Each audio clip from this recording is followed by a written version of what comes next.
ko naalala tuloy. Kasi umaga ko ng devotion, di ba?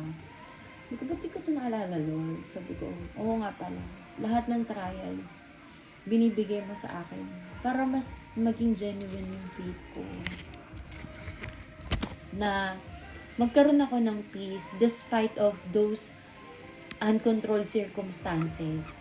Kasi, I have you who would give me the wisdom what to do. Alam mo yun? Parang gano'n. Pero alam mo, pinakamaganda, binigyan ako ng tip ni Lord ng Friday. Yung nagdi-devotion ako ng umaga. Sabi niya sa akin, preparing your minds for action and exercise self-control. So, ginawa ko yun. Okay, Lord, sabi ko, ipiprepare ko yung mind ko na ito dapat yung gagawin ko, ganyan. Tapos, self-control. Kasi sometimes, if you cannot control things, diba, hindi mo na rin control yung mind mo. Ito lang, ibalik natin yung yung sinabi mo na nakalimutan mo yung medical check. Paano siya ipapasok o i-apply sa buhay mo? Yung medical check. Yung medical check, Oh. yung Thursday. Oh.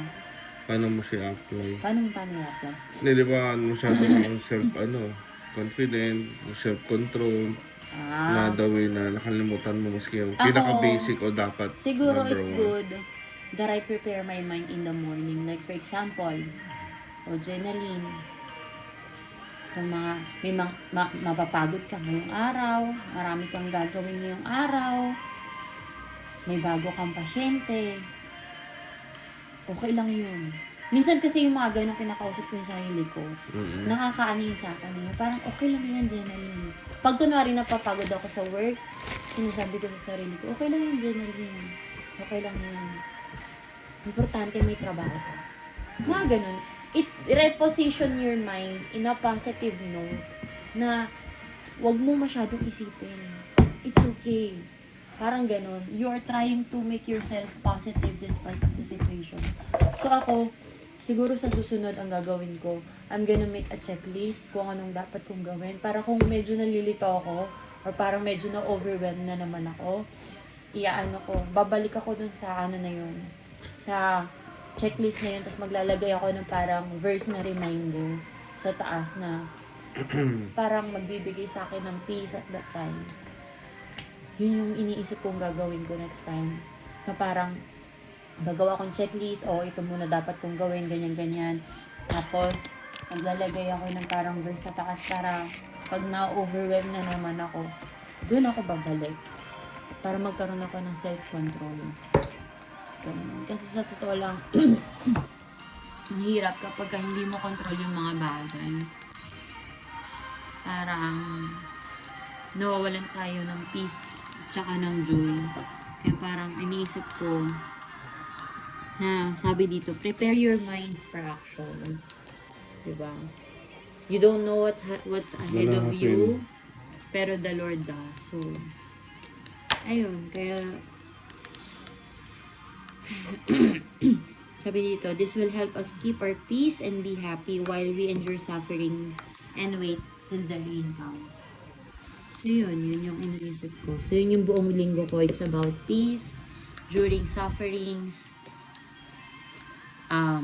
that you should pray and still praise Him, because even if you are suffering, His presence sustain you. And then He reminded me that trials come to perfect our faith. And sabi rin dito ng di ba sinabi dito, preparing your minds for action and exercise self-control. Put all your hope in the gracious salvation that will come to you when Jesus is revealed to the world. Parang naisip ko lang din doon na parang, oo nga, I have to, kasi parang sinabi doon na ng teacher ko na, you know what, I'm your instructor, you should obey me. Parang ganun siya. So, sabi ko, nung nag-devotion ako kahapon, oo nga because I am too overwhelmed, hindi ko siya nasunod. So, I didn't glorify the Lord then. So, I am reminded na in difficult situation, I still have to glorify the Lord. My action would show what's in me.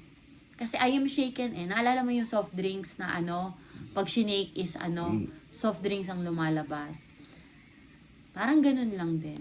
Na kung na-shaken ako at ang lumabas sa akin is too much fear, that only means that's in my, yun yung nasa loob ng puso ko.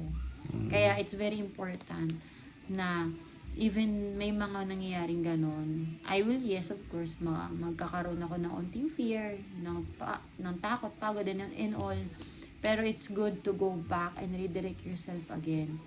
Because at the end of the day, it's God who is in control, and it is God who will I glorify in everything that I May do. pumasok lang sa akin yun na sinasabi mo na despite na maraming trials or circumstances na lumadating sa atin, parang dapat ang lang dapat natin yung ilalabas or lalabas sa bibig natin is maganda pa rin. Hindi ba masama iba? Mumura, tapos parang ng mga iniisip, ginagawa. Yun, siguro, ayun lang. Ano kasi yun? When you open your mouth, in a situation na nahihirapan ka, kunwari nagmura siya or or whatever, ibig sabihin yun yung condition ng heart mo. Yun nga. Yeah, yun yung condition ng heart mo. So, pag nagawa mo yun, it's a confirmation na, oh, wait, may mali sa heart ko. So, you have to go back again for you to have faith, for you to have this peace. Sabi nga, di ba, grace follows peace. So, kung hindi mo na experience yung grace while you are suffering, then, you are out of peace. So, ibig lang sabihin nun, na you need Jesus.